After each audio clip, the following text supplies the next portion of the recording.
കല കാലാതിവർത്തിയാണ്. ഒപ്പം ഒരു സംസ്കാരത്തിൻ്റെ തുടർച്ചയും.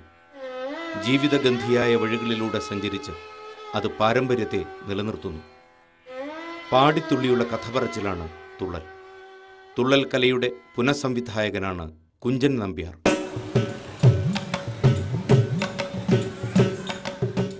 മുൻകാലങ്ങളിൽ അനുഷ്ഠാനപരമായ തുള്ളലുകളിലും പടയണി തുടങ്ങിയ കലാരൂപങ്ങളിലും നിലനിന്നിരുന്ന തുള്ളൽ രൂപത്തെ പരിഷ്കരിച്ച് പുതുമയുള്ള ഒരു ദൃശ്യാനുഭവമാക്കി മാറ്റാൻ കുഞ്ചൻ നമ്പ്യാർക്ക് കഴിഞ്ഞു. ഓട്ടൻ തുള്ളൽ,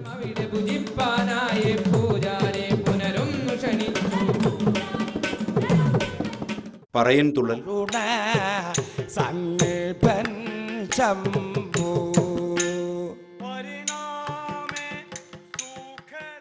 ശീതങ്കൻ തുള്ളൽ എന്നിങ്ങനെ തുള്ളൽ 3 വിധമുണ്ട്.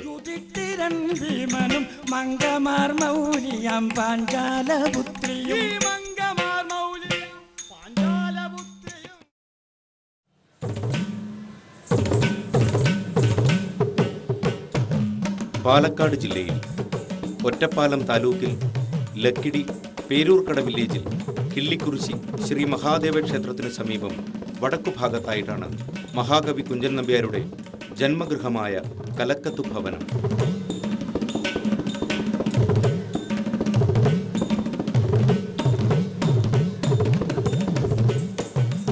കേരള സർക്കാർ ഏറ്റെടുത്ത് ഇപ്പോൾ ഈ ഭവനം കുഞ്ചൻ സ്മാരകമായി പരിപാലിച്ചു പോരുന്നു. ഇവിടെ തുള്ളൽ കോഴ്സുകളും നടത്തിവരുന്നു.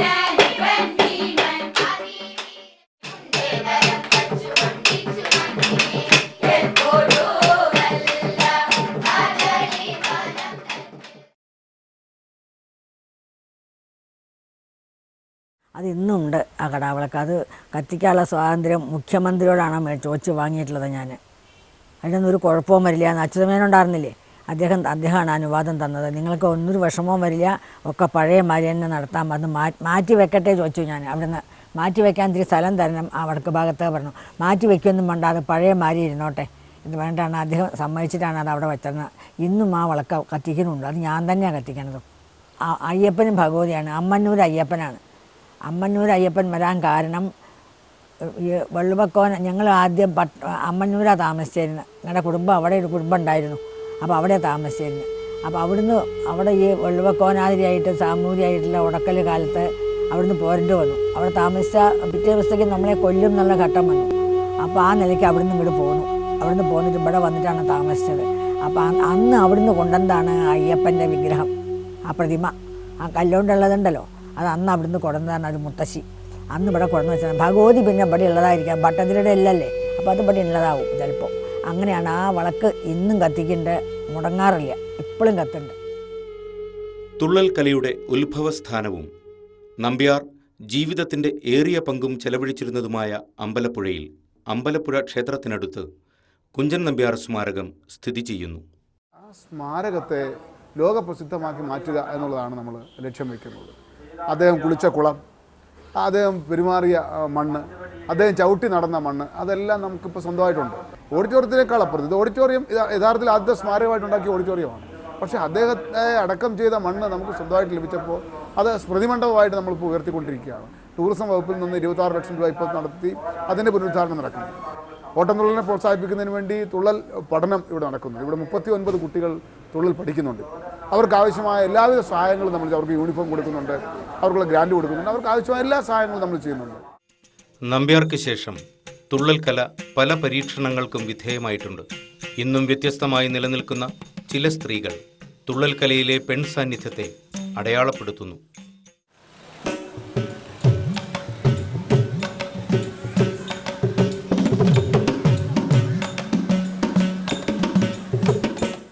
സ്കൂൾ പഠിക്കുന്ന കാലത്ത് തന്നെ ഞാൻ നൃത്തം പഠിക്കാനുള്ള മോഹം ഉണ്ടായിരുന്നു. നൃത്തത്തിനാണ് ഞാൻ ഡാൻസ് പഠിക്കാനാണ് കലാമത്തിൽ ചേരാനായിട്ട് പോയത്. ഒരു അര വയസ്സിൻ്റെ വ്യത്യാസം കൊണ്ട് എനിക്ക് അവിടെ സെലക്ഷൻ കിട്ടിയില്ല. അങ്ങനെ മനസ്സിന് വളരെ പ്രയാസത്തോടു കൂടി പോരുന്ന സമയത്ത് വഴിക്ക് വെച്ചൊരു ആശാനെ, കലാമത്തിലെ ആശാനെ, അച്ഛന് പരിചയമുള്ളൊരു ആശാനെ കണ്ടു. എന്താ നിങ്ങൾ തിരിച്ചു പോരണേ? കുട്ടിക്ക് സെലക്ഷൻ കിട്ടിയില്ല, അപ്പോൾ എന്നാൽ തിരിച്ചു പോവുകയാണ് എന്ന് പറഞ്ഞു. അങ്ങനെ പറ്റില്ല, എന്നാൽ ഇവൾക്കാണെങ്കിലോ കലാമത്തിൽ ചേരുകയെന്ന് പറഞ്ഞാൽ കുട്ടിക്കാലം അവൾക്ക് എന്നോട് എപ്പോഴും പറയും, ഞാൻ പറഞ്ഞു കൊടുത്തിട്ടുള്ള ആ ശീലം കൊണ്ട് ഇവിടെ വന്ന് ചേരണമെന്നാണ് വളരെയധികം മോഹമുണ്ട്. അത് എന്നാൽ ഒരു കാര്യം ചെയ്യാം, നമുക്ക് അങ്ങോട്ട് നടക്കൂ. അവിടെ ചെന്നപ്പോൾ പറഞ്ഞു, എന്നാൽ ഒരു കാര്യം ചെയ്യാം, നമുക്ക് ഓട്ടംതുള്ളലിനാണ്ട് ഇവളെ ചേർത്താം. അപ്പോൾ ഓട്ടംതുള്ളൽ എന്താണെന്ന് പോലും എനിക്കറിയില്ല. എന്നാൽ അപ്പോൾ എനിക്ക് ഓട്ടംതുള്ളൽ ഇഷ്ടമാണോ എന്ന് ചോദിച്ചു. ഓട്ടംതുള്ളൽ കണ്ടിട്ടുണ്ടോ 1-2 തവണ, പഠിക്കാൻ അത്ര താല്പര്യം ഉണ്ടായിരുന്നില്ല.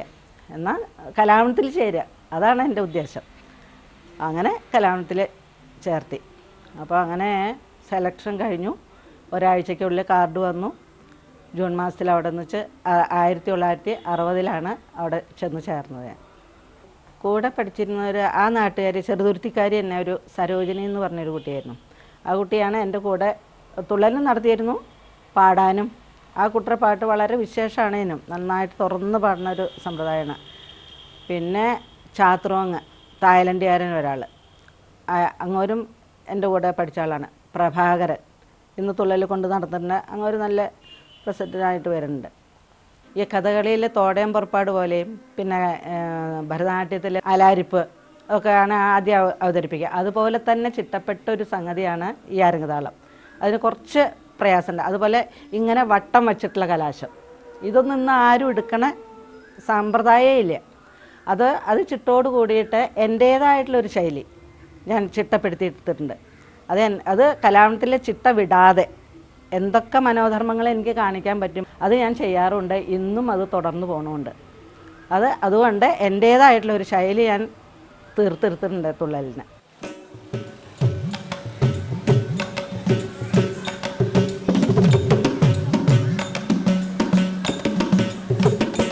പഠിപ്പിച്ച് നോക്കുമ്പോൾ അതിന് വ്യത്യസ്തമായിട്ട് ഒരു നല്ല മാതിരിയിൽ പ്രകടനം നടത്താൻ പറ്റുന്നു മനസ്സിൽ തോന്നുന്നുകൊണ്ട് കൂടുതലായിട്ട് പഠിപ്പിച്ചു. കൂടുതലായി പഠിപ്പിച്ചത് ഫലവത്തായി തീർന്നു. അല്ലാണ്ട് അതൊക്കെ പണിയെടുത്തു കാര്യമില്ല. ആ കാര്യമല്ല, കൂടുതൽ എനിക്ക് മനസ്സിലേക്ക് സന്തോഷവും സമാധാനവും തോന്നി. അപ്പം അതുകൊണ്ട് മണികണ്ഠ വിജയം മാത്രമല്ല, കല്യാണ സൗകര്യം, കിരാതം, പിന്നെ സന്താനോപകാരം, അങ്ങനെയുള്ള നല്ല ഭാഗങ്ങളൊക്കെ നന്നായി പഠിപ്പിച്ചു. ഒരു 300-400ഓളം സ്റ്റേജ് കിട്ടിയിട്ടുണ്ട്. കേരളശ്ശേരി പ്രഭാവതിയായിട്ട് പാർട്ടി എന്ന് പറഞ്ഞാൽ 10 നാളെ യുവരത്തുനിന്നും കൂടി ആളുകൾ വരും. അത് അത്രയും വളരെ എനിക്ക് മനസ്സിലാക്കിയത്. ആളുകൾ എണീറ്റ് പോകും, ചായ കുടിക്കാനോ മോട്ടർ കഴിക്കാനോ പോകരുത്. ഞാൻ പാടാൻ തുടങ്ങിയ ഈ ഭാഗം വിട്ടിട്ട് പോകാൻ പറ്റില്ല, അതുകൊണ്ട് അവിടെ ഇരുത്തും. അങ്ങനെയാണ് ഞാൻ ആത്മാർത്ഥമായിട്ടാണ് പണിയെടുക്കുന്നത്. അല്ലാണ്ട് ഈ ഒരു അധികം തുള്ളക്കാർക്കും എന്താണ് പരാജയം എന്ന് പറഞ്ഞാൽ അവർ ഈ കാശിനെ മാത്രം ഉദ്ദേശിച്ചിട്ട് ആ സമയം കഴിച്ച് ഒക്കെ വായി കെട്ടി നടന്നു. അത് ആത്മാർത്ഥമായിട്ട് നമ്മൾ ഏതൊരു പണിയും പിന്നെ ചെയ്താലേ അതിന് ഫലം ഉണ്ടാവൂ. സാധാരണക്കാർക്ക് ഉറങ്ങുന്ന വിധം മലയാളത്തിൽ കവിത എഴുതിയത് എല്ലാവർക്കും വായിച്ചാലും കാര്യം ക്ലിയറായിട്ട് മനസ്സിലാവും. അപ്പോൾ ഇന്നിപ്പോൾ കലിയുഗഭാരതനായ ഈ അയ്യപ്പൻ്റെ ചരിത്രം എല്ലാവർക്കും ഹൃദയസ്ഥമാവണം എന്നുള്ള ഉദ്ദേശത്തോട് കൂടിയിട്ടാണ് ചെയ്തത്. കുറേയൊക്കെ വലിച്ചിട്ടുണ്ട് എന്നാണ് തോന്നുന്നത്. പിന്നെ ക്ലബിൻ്റെ ഒരു പരിപാടി ഉണ്ടായിരുന്നു. അപ്പോൾ അച്ഛനോട് അവർ നേരിട്ട് വന്ന് ചോദിച്ചു, എന്തെങ്കിലും നമുക്കൊരു പരിപാടി അവതരിപ്പിക്കാൻ പറ്റുമോ ചോദിച്ചപ്പോൾ ചേച്ചി പറഞ്ഞു, നമ്മളെ പ്രഭയൊന്ന് നോക്കുക അച്ഛാ, ഇതുപോലെ അവൾക്ക് ഇത്തിരി കളിക്കാനൊക്കെ ഉഷാറ് കാണാണ്ട് ഒന്ന് നോക്കുക എന്ന് പറഞ്ഞിട്ട് അച്ഛൻ തന്നെ സ്വന്തമായിട്ട് എഴുതിയ കലിയുടെ വികൃതി എന്നൊരു 10 മിനിറ്റ് നേരം അച്ഛൻ തന്നെ എഴുതിയതാണ്. അതാണ് ഞാൻ ആദ്യമായിട്ട് 73 ഞാൻ ആദ്യമായിട്ട് അവതരിപ്പിച്ചത്. അത് തന്നെ ആൾക്കാർ കണ്ടപ്പോൾ നല്ല ഇമ്പ്രഷനാണ് കിട്ടിയത്. പിന്നെ അതിന് തൊട്ടടുത്ത ദിവസം നമ്മുടെ കൂട്ടാലമ്പലത്തിൽ അവതരിപ്പിച്ചു. ഇത് ഈ 10 മിനിറ്റ് അത്രേ അറിയുള്ളൂ. അത് അവതരിപ്പിച്ചപ്പോൾ നല്ലൊരു അഭിപ്രായമാണ് ആൾക്കാരിൽ നിന്ന് കിട്ടിയത്. തുടർന്നാണ് ഞാൻ ഒരു കഥ പഠിക്കാൻ തുടങ്ങി. കുറേ പിന്നെ നളചരിതം പഠിച്ചിട്ടുണ്ടായിരുന്നു, കുറച്ച് കേട്ട് പഠിച്ചിട്ടുണ്ടായിരുന്നു, അത് കുറച്ച് അവതരിപ്പിച്ചു. അപ്പോൾ നല്ല തുടക്കത്തിൽ തന്നെ നന്നായി എന്നാണ് എല്ലാവരും പറഞ്ഞിരുന്നത്. അങ്ങനെയാണ് ഇതിലേക്ക് വന്നത്. പിന്നെ ഇവിടെ അടുത്തൊരു അയ്യപ്പൻ വിളക്ക് ഉണ്ടായിരുന്നു, കാട്ടുമുല്ല പറയും, ഒരു പ്രസിദ്ധമായിട്ടൊരു വീടാണ്. അപ്പോൾ അച്ഛനോട് അവർ വന്ന് പറഞ്ഞു, ഒരു പരിപാടി വേണം, നമുക്ക് അയ്യപ്പേരതം വേണം രാമൻകുട്ടിമാരുടെ, നമുക്കത് നോക്കുക, മകളെ ഒന്ന് പഠിപ്പിക്കുക. അതുവരെ ഞാൻ പഠിച്ചിരുന്നില്ല അത്. അപ്പോൾ ആ ആവശ്യത്തിന് വേണ്ടിയിട്ടാണ് ആദ്യം പഠിച്ചത്. അയ്യപ്പൻ വിളക്കിന് ഉച്ച നേരത്തായിരുന്നു പരിപാടി. അതെനിക്ക് വഴികൾ തന്നെ മുഴുവനും കാണാതെ അറിഞ്ഞിരുന്നില്ല, ആ പ്രായത്തിൽ കളിച്ച. പക്ഷെ അതന്നെ വല്ലാതെ ആൾക്കാർ ആകർഷിച്ചു പോയി തുടക്കത്തിൽ തന്നെ. പിന്നെ അത് ശരിക്കും നന്നായിട്ട് പഠിച്ചു. അതിലാണ് എനിക്ക് പേര് ശരിക്കും കേരളശ്ശേരി പ്രഭാവതി ഞാൻ അറിയപ്പെടാൻ കാരണം ഈ അയ്യപ്പേരതം കൊണ്ടാണ്. സ്ഥാപിതമായി ശാസ്ത്രസുഖ വിഗ്രഹം ഉത്ഭവയിലൂടെ തുടരൻ്റെ അത്തി ദേവകൾ ദുന്നുഭിമേളം കൊട്ടി വാനിൽ നിന്നതാ പൂമഴ പെയ്തു. അത് സമയത്ത് എല്ലാവരും എണീറ്റ് വന്നു. അപ്പം തന്നെ ഈ കേസ് ഞാൻ പറഞ്ഞു, ഇത് നമുക്ക് ശബരിമല കൊണ്ട് അവതരിപ്പിക്കണം. ഞാൻ ഒരാഴ്ച താമസമേ ഉള്ളൂ പോകാൻ, എല്ലാ മാസത്തിലും പോകും, പരിവാരങ്ങളൊക്കെ ഉണ്ടാവും, നല്ല വണ്ടിയിൽ. അന്ന് മുതൽ തന്നെ വെറുതെ എടുത്തു, ശബരിമല പോയി അവതരിപ്പിച്ചു.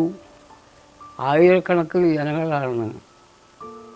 ഈ ഭാഗം ആകുമ്പോഴേക്ക് ജനങ്ങൾ സ്വാമി ശരണമയ്യപ്പാടുമായിട്ട് വന്നിട്ട് നോട്ടുകൾ 50-ൻ്റെ 100-ൻ്റെ നോട്ടുകൾ വലിയ കർപ്പൂരം ആരതി കർപ്പൂരത്തട്ടിൽ കൊണ്ടുപോയിട്ട് കാശിട്ട് ഞാൻ പറഞ്ഞു, വെറുതെ ആർക്കും ഇല്ലാണ്ട് കളയാണ്ട് നിങ്ങൾ, ഇത് കുട്ടിയാണ്, ചോറ് തിന്നാൽ മതി, ഈ കുട്ടിയെ വന്നിട്ട് ഇങ്ങനെ ആക്കിയിട്ട് ഒന്നും വേണ്ട. എന്തിനു പറയണു, അവിടെ ഒരു അയ്യപ്പൻ അവതരിപ്പിച്ച ഒരു പ്രതിനിധിയാണ് ഉണ്ടായത്. അതിനൊക്കെ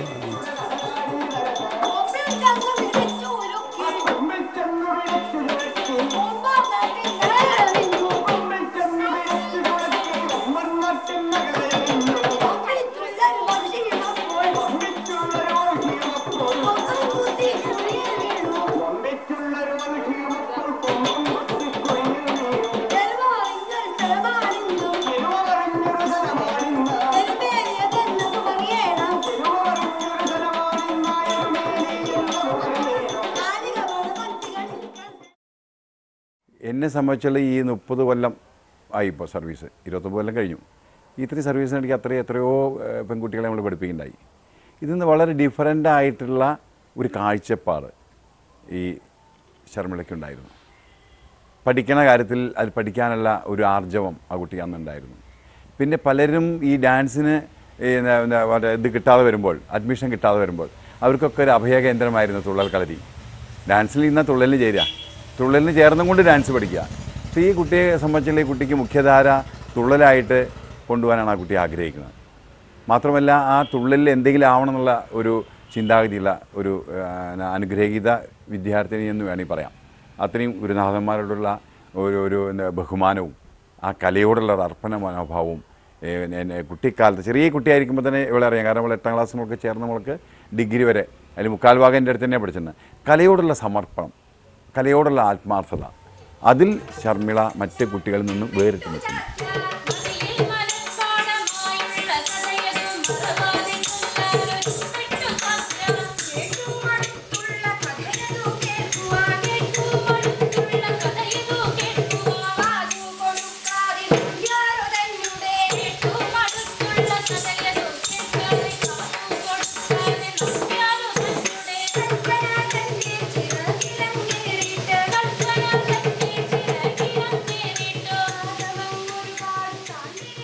തുള്ളലിൽ പുതിയതായിട്ട് എന്തെങ്കിലും ചെയ്യണം.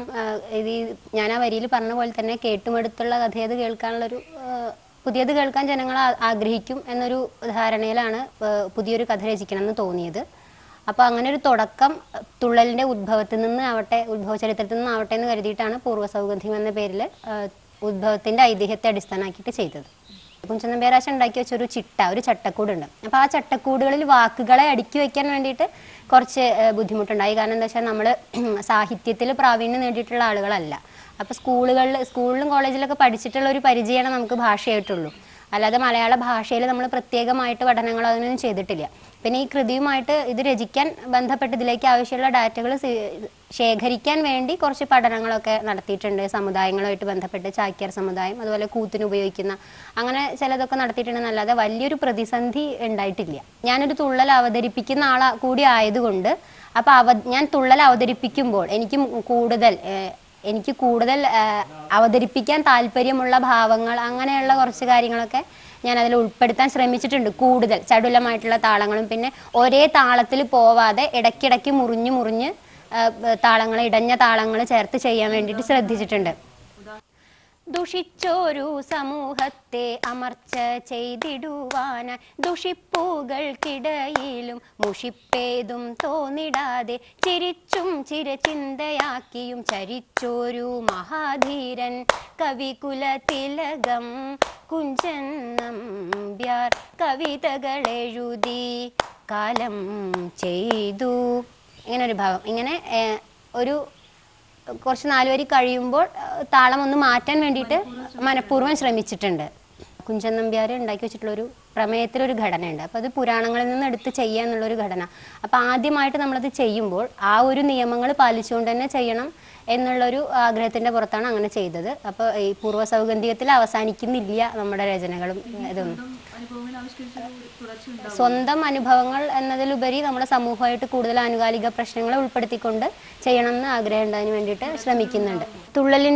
തുള്ളൽ വളർന്നു വന്ന ഒരു സാഹചര്യം അല്ലെങ്കിൽ തുള്ളൽ ഇപ്പോൾ നിലനിൽക്കുന്ന ഒരു സാഹചര്യം എന്ന് പറയുന്നത് ക്ഷേത്രങ്ങളുമായിട്ട് ബന്ധപ്പെട്ടിട്ടുള്ളതാണ്. അപ്പം നമ്മൾ ക്ഷേത്രത്തിൽ ഒരു തുള്ളൽ അവതരിപ്പിക്കും. കൂടുതൽ ആവശ്യക്കാർ വരുന്നത് ക്ഷേത്ര ഉത്സവങ്ങളോടനുബന്ധിച്ചിട്ടുള്ള ആണ് നമുക്ക് തുള്ളൽ അവതരണത്തിന് അവസരം കൂടുതലുള്ളത്.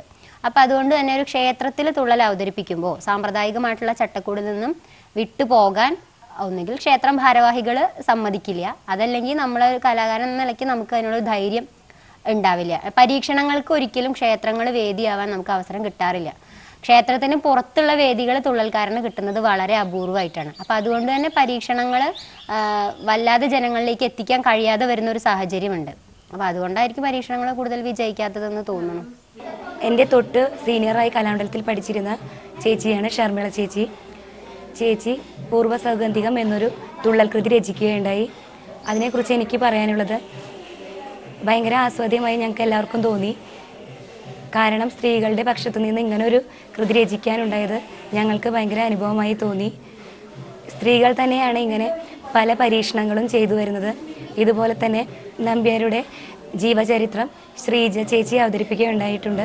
ശ്രീജിയും ഈ പറഞ്ഞ മാതിരി തന്നെ എനിക്ക് ഡാൻസ് വേണ്ട എന്ന് പറഞ്ഞിട്ട് തുള്ളൽ വന്ന ഒരു വിദ്യാർത്ഥിയാണ്.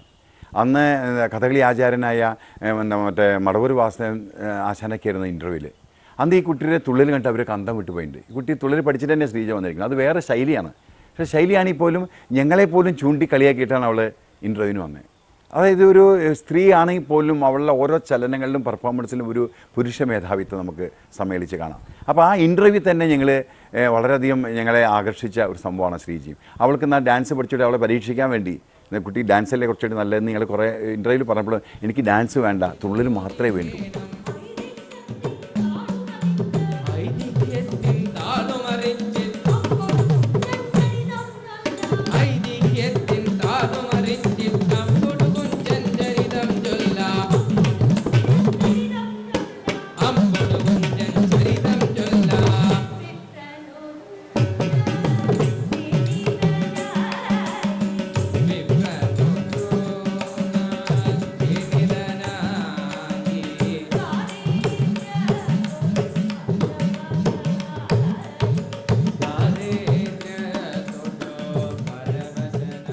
മനസ്സിലുള്ള ഒരു ആശയം പണ്ടേ ഉള്ള ഒരു ആശയമാണ് കുഞ്ചൻ നമ്പ്യാർ. എന്തെങ്കിലും പുതിയത് ചെയ്യുമ്പോൾ നമ്മൾ കുഞ്ചൻ നമ്പ്യാരുടെ ഒരു ചരിത്രം അല്ലെങ്കിൽ തുള്ളലിൻ്റെ ഒരു ചരിത്രം ചെയ്യണമെന്ന് മുമ്പേ ഉള്ള ഒരു ആഗ്രഹമാണ്. അത് പ്രകാരം നമ്മൾ പ്രഥമ ഗണനീയനായ കുഞ്ചൻ നമ്പ്യാരെ തന്നെ തിരഞ്ഞെടുത്തു എന്നാണ്. നമ്മൾ ഇപ്പോൾ ഒരു ട്രഡീഷണലായിട്ട് കല്യാണ സൗന്ദര്യം, കിരാതം അങ്ങനെ ട്രഡീഷണലായിട്ടുള്ള കഥകൾ ചെയ്തു വരികയാണ്. അപ്പോൾ അതിൽ നിന്ന് പെട്ടെന്നൊരു മാറ്റം അത് ആനുകാലിക പ്രസക്തിയുള്ള സംഭവങ്ങളിലേക്ക് തിരിയുന്നതിനേക്കാൾ ഈ ഒരു പുരാണത്തിൽ നിന്ന് ചരിത്രത്തിലേക്ക് തുടർന്ന് ആനുകാലിക പ്രസക്തിയുള്ള കഥകളിലേക്ക് അങ്ങനെ എത്തിയാൽ മതി. പിന്നെ ഒരു ആദ്യമായ ഉദ്യമം എന്ന നിലയ്ക്ക് അത് ഗുരുസ്ഥാനത്ത് നിന്ന് തുടങ്ങുന്നതുകൊണ്ട് തെറ്റില്ല എന്നാണ് എനിക്ക് തോന്നുന്നത്. പുതിയ പരീക്ഷണങ്ങൾ ഉണ്ടായിരുന്നു, പക്ഷേ മറ്റുള്ള കലകളെ സംബന്ധിച്ച് കുറച്ച് പിന്നിലാണ് തുള്ളൽ വളർന്നു വന്നേക്കണത് മാറ്റങ്ങളിലൂടെ. കാരണം എന്താ, അതിൻ്റെ പ്രധാന കാരണം എന്താ വെച്ച് കഴിഞ്ഞാൽ ആ സാങ്കേതികമായ ബുദ്ധിമുട്ടാണ്. ഇപ്പോൾ ഒരു ഡാൻസ് ചെയ്യണ ആൾക്ക് കൃതി എടുത്ത് അതിന് സംഗീതം നൽകി അത് പ്രയോഗത്തിലേക്ക് ചിട്ടപ്പെടുത്തുക, അങ്ങനെ ഒരു കാര്യമുള്ളൂ. പക്ഷെ ഒരു തുള്ളൽക്കാരനെ സംബന്ധിച്ച് വരികൾ എഴുതണം, ആ വരികൾ ഹൃദിസ്ഥമാക്കിയിട്ട് അതിന് പ്രയോഗം ചിട്ടപ്പെടുത്തണം, എന്നിട്ട് അത് പാടിക്കളിക്കണം. അങ്ങനെ പല പല ഘട്ടങ്ങളിലൂടെ പോകേണ്ട ഒരു ബുദ്ധിമുട്ടുണ്ട്. എങ്കിലും പല പരീക്ഷണങ്ങൾ ഉണ്ടായിട്ടുണ്ട്. തുള്ളൽ ത്രയം, ഇപ്പോൾ കലാമണ്ഡലം പ്രഭാകരനാശൻ ചെയ്ത പോലെ തുള്ളൽ ത്രയം, അതുപോലെ തുള്ളൽ പദക്കച്ചേരി, അതിൻ്റെ സംഗീത ഭാഗങ്ങളെ ബോധ്യപ്പെടുത്താൻ വേണ്ടി കലാമണ്ഡലം ഗീതാനന്ദ മാഷ് ചെയ്ത തുള്ളൽ പദക്കച്ചേരി, അങ്ങനെ ചില പരീക്ഷണങ്ങൾ ഉണ്ടായത് ഒഴികെ പുതിയ ഒരു കഥ ചിട്ടപ്പെടുത്തുന്ന ഒരു രീതിയിലേക്ക് വന്നിട്ടുണ്ടായിരുന്നില്ല. അപ്പം ആ ഒരു ക്വസ്റ്റ്യൻ നമ്മളുടെ മനസ്സിൽ കിടക്കുന്നുണ്ട്, എന്തെങ്കിലും പുതിയത് ചെയ്യണം എന്നൊരു മനസ്സിൽ കിടക്കുന്നുണ്ട്. അപ്പോൾ പറഞ്ഞ പോലെ ശാന്തമായൊരു സാഹചര്യം ഉണ്ടായിരുന്നപ്പോൾ അത് രൂപപ്പെട്ടു എന്നേ ഉള്ളൂ. വളരെ ചെറിയ സന്ദർഭങ്ങളിൽ ചില സ്റ്റേജുകളിൽ നിന്ന് നമ്മൾക്ക് ആളുകളുടെ പ്രതികരണം നമുക്കത്ര സന്തോഷം തരുന്നതായിരിക്കില്ല, പ്രത്യേകിച്ച് പുരുഷന്മാരുടെ. അത് ഒരു ചില സന്ദർഭങ്ങളിൽ അവർക്ക് ഇപ്പോൾ അത് കളിച്ച് എനിക്ക് ഇതുവരെ മുഴുവനായിട്ട് അങ്ങനെ തോന്നിയിട്ടില്ല. നമ്മളൊരു ഫസ്റ്റ് നമ്മൾ അരങ്ങിലേക്ക് വരുമ്പോൾ ഒരു കുറച്ച് സമയത്തേക്ക് അവർക്കത് അംഗീകരിക്കാനുള്ളൊരു ബുദ്ധിമുട്ട് ഞാൻ എല്ലാ ആളുകളെയും പറയല്ല, ഒരു 10% പേർക്ക് എന്താ ചെയ്യാൻ പോണേന്ന് വെച്ചാൽ അതൊരു ഈഗോയിസ്റ്റിക് ആയിട്ടുള്ള ഒരു കാര്യമായിരിക്കാം, എന്താ ചെയ്യാൻ പോണേന്നുള്ള പക്ഷേ അത് ഒരു പെർഫോം ചെയ്ത് ഒരു 10 മിനിറ്റിനുള്ളിൽ അത് മാറുന്നുണ്ട്. പിന്നെ അവർ പരിപാടി ആസ്വദിക്കുന്നുണ്ട്, അല്ലെങ്കിൽ അവർക്ക് സഹിക്കണില്ലെങ്കിൽ അവർ പോകണു, അല്ലാതെ ഒരു ബുദ്ധിമുട്ട് നമുക്ക് ഉണ്ടായിട്ടില്ല. ഓരോ ഘടനയും അതിൻ്റെ ചുവടുകൾ എടുത്ത് നോക്കിയാൽ പുരുഷനാണത് ചെയ്യാൻ സാധിക്കുക. ഒന്നാമത് 1.5 മണിക്കൂറാണ് തുള്ളലിൻ്റെ ദൈർഘ്യം. ഞാൻ പറഞ്ഞു, ഇവർ വേറിട്ട് കുറച്ച് പേര് അത് തെളിയിച്ച് കാണിക്കേണ്ടത് ഞങ്ങൾക്ക് ചെയ്യാൻ പറ്റുമെന്ന് കാണിക്കുമെങ്കിലും ഈ 1.5 മണിക്കൂർ സമയം ഒരു സ്ത്രീ രംഗത്ത് ഈ വേഷവിധാനത്തോട് പിടിച്ചു നിൽക്കാൻ സാധ്യമല്ല. പുരുഷൻ്റെ പോലെയുള്ള ആരോഗ്യം സ്ത്രീക്കുണ്ടാവില്ല. നമ്മുടെ പഴയ ചരിത്രം എടുത്ത് നോക്കിയാൽ വിരലെണ്ണാവുന്ന 1, 2, 3 സ്ത്രീകൾ ആ രംഗത്ത് നടത്തിയെന്ന് മാത്രമേ ഉള്ളൂ. ഒരു 100 കലാകാരന്മാരുണ്ടെങ്കിൽ പഴയ കാലത്ത് നോക്കിയാൽ 96 പേരും പുരുഷന്മാർ തന്നെയാണ്. അപ്പോൾ എന്തുകൊണ്ടാണ് അത് വരണേ? പുരുഷനെ സാധിക്കുന്നുള്ളൂ. കലാമണ്ഡലം ഗോപിയാശാൻ പോലും തുള്ളലാണ് പഠിച്ചിരിക്കുന്നത്, എൻ്റെ അച്ഛൻ തുള്ളലാണ് പഠിച്ചിരിക്കുന്നത്, അച്ഛൻ്റെ അമ്മാവൻ തുള്ളക്കാരനാണ്. ഈ പാരമ്പര്യത്തിൽ സ്ത്രീകളില്ല. സാങ്കേതികത്വം ഒരുപാടുണ്ട് പുരുഷൻ്റെ കല എന്ന് പറയുന്നത്. ഒന്നാമത് ഇത്രയും ദൈർഘ്യം 1.5 മണിക്കൂർ പുരുഷൻ ചെയ്യണവരെ ചെയ്യാൻ പറ്റില്ല. പിന്നെ അതിൻ്റെ ഓരോ ചുവടുകളും ചടുലമാണ്. അപ്പോൾ കല്യാണസമിതി ആയാലും സന്താനമായാലും ഒരുപാട് അഭിനയ സാധ്യതകളും ചുവടുകളും എല്ലാം ഈ മോഹിനിയാട്ടം ഭരതനാട്യം പോലെയല്ല. അങ്ങനെ തോന്നുന്നില്ല. ലിംഗാധിഷ്ഠിതമായിട്ടുള്ളൊരു കലയാണ് തുള്ളലെന്ന് എനിക്ക് തോന്നിയിട്ടില്ല. അതന്നെയാണ് എനിക്ക് പറയാനുള്ളത്. നമ്മൾ ചിട്ടയായിട്ട് അഭ്യസിച്ചു കഴിഞ്ഞാൽ സ്വായത്തമാക്കാവുന്ന അവതരണക്രമമാണ് തുള്ളലിൻ്റേത്. ഹസ്തലക്ഷണ ദീപിക പ്രകാരം ഇപ്പോൾ ഉപയോഗിച്ചു വരുന്ന മുദ്രകൾ, ആ മുദ്രകളും ചുവടുകളും ഒക്കെ ആയിട്ട് അദ്ദേഹമാണ് പരിഷ്കരിച്ചത്. അപ്പോൾ കഥകളിയുടെ സ്വാധീനം ചെറുതായിട്ടെങ്കിലും ഇതിൽ വന്നിട്ടുണ്ട്. അപ്പം അങ്ങനെ വരുമ്പോൾ പുരുഷന്മാർ കായികമായിട്ട് നമുക്ക് നോക്കുമ്പോൾ പുരുഷന്മാരെക്കാളും കുറച്ച് പിന്നിലാണ് നമ്മൾ സ്ത്രീകൾ. അപ്പോൾ അങ്ങനെ ചെയ്യുമ്പോൾ ഒരു 1.5 മണിക്കൂറൊക്കെ അരങ്ങ് ചെയ്യുമ്പോൾ നമുക്കൊരു ചെറിയ ബ്രേക്ക് വേണ്ടി വരും, ഒരു വെള്ളം കുടിക്കേണ്ടി വരും. അങ്ങനെയുള്ളൊരു അധ്വാനം നോക്കുമ്പോൾ നമുക്ക് ചെറിയൊരു ബുദ്ധിമുട്ട് ഉണ്ട്. 3 മണിക്കൂർ നേരം വരെ ഞാൻ കളിച്ചിട്ടുണ്ട്. ഒരു ദിവസം തന്നെ 3 പരിപാടികൾ ഞാൻ ചെയ്തിട്ടുണ്ട്.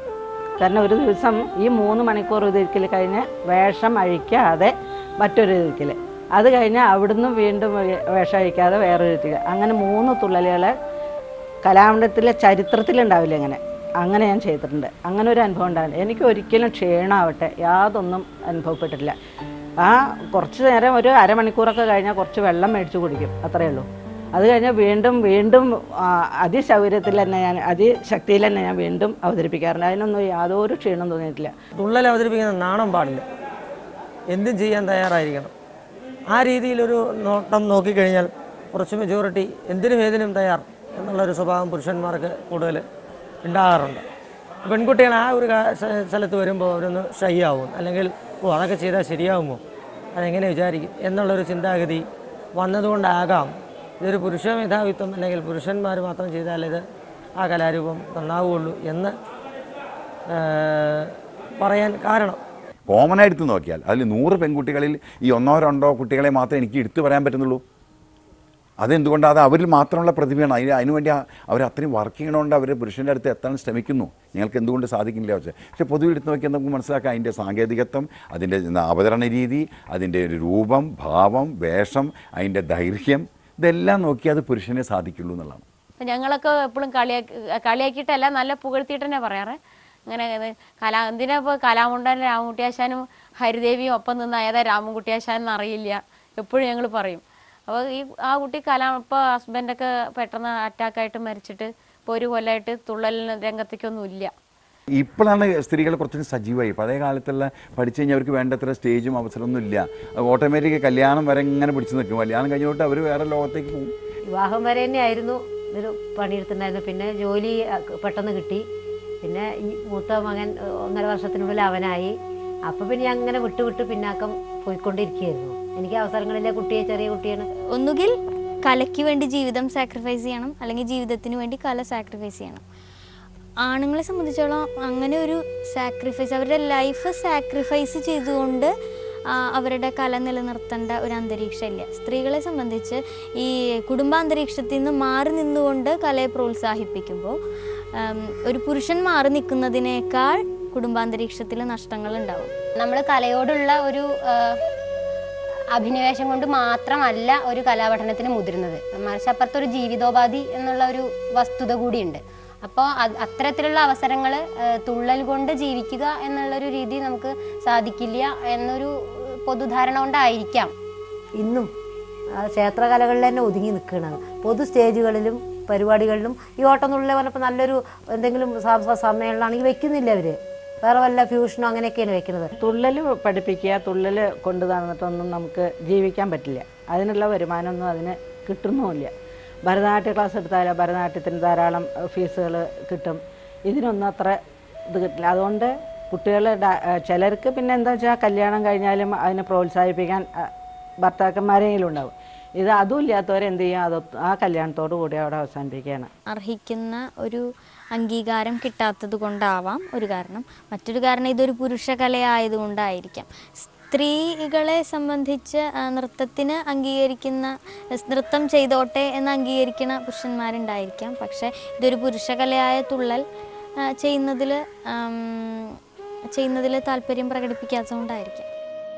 പുതിയ തുള്ളൽ കഥകളിലൂടെ തുള്ളൽ കലാലോകത്ത് ചുവടുറപ്പിക്കുന്ന പെൺകരുത്ത് സമൂഹം മുന്നോട്ട് വയ്ക്കുന്ന അതിർവരമ്പുകളെ ലംഘിച്ച് തുള്ളൽ കലയുടെ ഉയർച്ച ലക്ഷ്യം വയ്ക്കുന്നു.